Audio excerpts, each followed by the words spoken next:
রাস্তায় যখন কোনো মহিলা তার হাজবেন্ডকে নিয়ে ভিক্ষা করে, ঠিক তখন একটা প্রাইভেট কার এসে দাঁড়ায়, সেই প্রাইভেট কার কিন্তু ভিক্ষা চায়। কই সেই মহিলা তো বলে না যে মানুষেরও কপাল আর আমারও কপাল, মানুষেরও হাজবেন্ড আমারও হাজবেন্ড, মানুষের হাজবেন্ড গাড়ি চালায় আর আমার হাজবেন্ডকে আমি ভিক্ষা করি, তারা কিন্তু শান্তিতে আছে। কেন জানো? তারা তোমার মতো কম্পেয়ার করে না। অনেকের হাজবেন্ডের পা নেই, হাত নেই, চলতে পারে না, বছরের পর বছর বিছানায় পড়ে আছে, হাসপাতালে যাও না একবার। মৃত্যুর সাথে পাঞ্জা লড়ছে হাজবেন্ড, বারান্দায় বসে ওয়াইফ কাঁদছে। কম্পেয়ার যদি করতে হয় তাদের সাথে করো না। আল্লাহ তোমার সুস্থ রাখছে, আমার হাত কাজ করে, আমার পা কাজ করে, আমি একটা সুস্থ মানুষ, আলহামদুলিল্লাহ বলো না। অনেকের হাজবেন্ড অফিসের জন্য বাসা থেকে বের হয়, অফিস থেকে বাসায় ফিরে লাশ হয়ে, হয়তো অ্যাক্সিডেন্ট করে, না হয় কোনো অঘটন ঘটে। আমি তো সুস্থ হয়ে বাসায় ফিরি, একটাবার গেটটা খুলে আমাকে সুস্থ দেখে আলহামদুলিল্লাহ বলো না।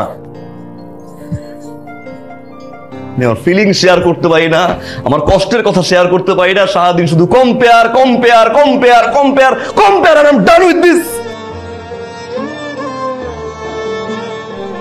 আর বলো না,